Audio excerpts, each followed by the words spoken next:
মৰাণৰ প্ৰকৃতিপ্ৰেমী ভৰত বৰাৰ অনন্য নিদৰ্শন। আঘাতপ্ৰাপ্ত তিনিটাকৈ ধনেশ পক্ষীক শুশ্ৰূষা কৰি দুটাকৈ মাহ শুশ্ৰূষা কৰি মুকলি আকাশত এৰি দিলে পক্ষী দুটা। খোৱাং আঞ্চলিক বন বিভাগে অৰ্পণ কৰা মাক পোৱালীসহ চাৰিটাকৈ ধনেশ পক্ষীৰ চিকিৎসা কৰি সুস্থ কৰি তোলে ভৰত বৰাই। প্ৰকৃতিপ্ৰেমীজনৰ এই কৰ্মক প্ৰশংসা বিভিন্ন জন।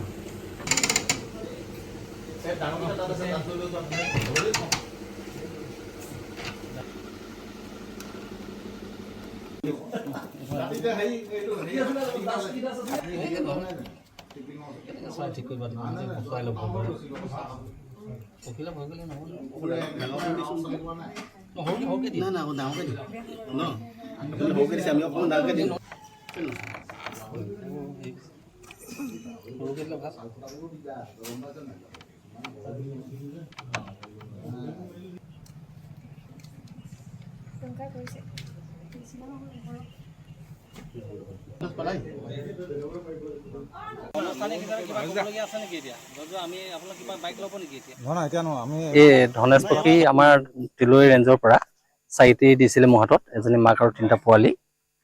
তাৰ লগতে বিশেষকৈ তেহেঁতে যেনেকে দিছিলে তেখেতলোকৰ হাতত পৰিছিল, হয়তো মতা চৰাইটো মৰি গ'ল ইতিমধ্যে 3 দিন মানে হ'লে বুলি কোৱা শুনিছোঁ। কিন্তু একো খাবলৈ নোপোৱাকৈ সিহঁতে চিঞৰ বাখৰ কৰা দেখে বা অৱস্থা বেয়া হৈ গৈছিল। কিন্তু তেওঁলোকৰ ভাগ্য ভাল যে গাঁৱৰ ৰাইজে দেখা পালে লগে লগে ফৰেষ্টক আমাৰ জনালে। তেখেতলোকে গৈ পক্ষীকেইটা উদ্ধাৰ কৰিলে, মোৰ হাতত দিলেহি 4টি।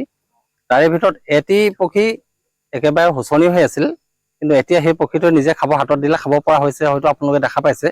বাকী 3টা সম্পূৰ্ণ সুস্থ হ'ল আৰু এতিয়া ইতিমধ্যে তেখেতলোকক মুক্তভাৱে মেলি দিয়া হ'ল। আৰু গতিকে সিহঁতে নিজৰ মাকে মুক্ত আকাশত চৰিব আৰু বনৰ পক্ষী বনত থাকিব, আমি সকলোৱে আনন্দ পাম। গতিকে প্ৰকৃতিৰ বস্তু প্ৰকৃতিভাৱে জীয়াই থকাটো আমি সকলোৱে বিচাৰোঁ, আৰু সিহঁত থাকিলে আমি ধৰি জীয়াই থাকিম। আৰু গছ গছনি জীৱ জন্তুবিলাক থাকিলে সকলোৱে মানৱৰ দৰে একে সমান অধিকাৰ আছে। গতিকে সম অধিকাৰতে তেওঁলোকে বাস কৰাটো মই বিচাৰোঁ। খোৱাং আঞ্চলিক বন বিষয়াৰ কাৰ্যালয়ৰ বনকৰ্মীসকলে আমাৰ কাৰ্যালয়ৰ অন্তৰ্গত বিভিন্ন জেগাত আমাৰ এনেকুৱা পক্ষী বিশেষকৈ পক্ষী যদি ক'ৰবাত তেনেকুৱা দুখ পায়, কষ্ট পায়, তেনেকুৱা আমি উদ্ধাৰ কৰি আনি আমাৰ বৰাদেৱৰ ওচৰত আমি দায়িত্ব দিওঁ তেখেতক। আৰু এখেতৰ ওচৰত অনাৰ আগতে আমি এটা ভেটেনেৰি ট্ৰিটমেণ্ট কৰি আনি এখেতক চমজাই দিওঁ। এখেতে প্ৰতিপালন কৰি ডাঙৰ দীঘল কৰে। ডাঙৰ দীঘল কৰি আজি যেনেকৈ ডাঙৰ দীঘল হোৱাৰ পিছত সুস্থ হোৱাৰ পিছত যেনেকৈ এনেকৈ আমি সকলোৱে মিলিজুলি আমি মুক্ত আকাশলৈ উৰাই দিওঁ।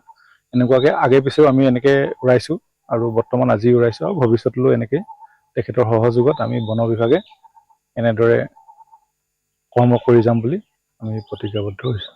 আমি যেতিয়াৰ পৰা ভৰত বৰদেৱে পক্ষী সংৰক্ষণ কৰি মানে চিকিৎসা কৰাৰ ব্যৱস্থা কৰিছিল, আৰু ধনেশ পক্ষী বিশেষকৈ ইয়াত মানে তেওঁ সংৰক্ষণৰ ব্যৱস্থা কৰি মানে শুশ্ৰূষা কৰাৰ ব্যৱস্থা কৰিলে।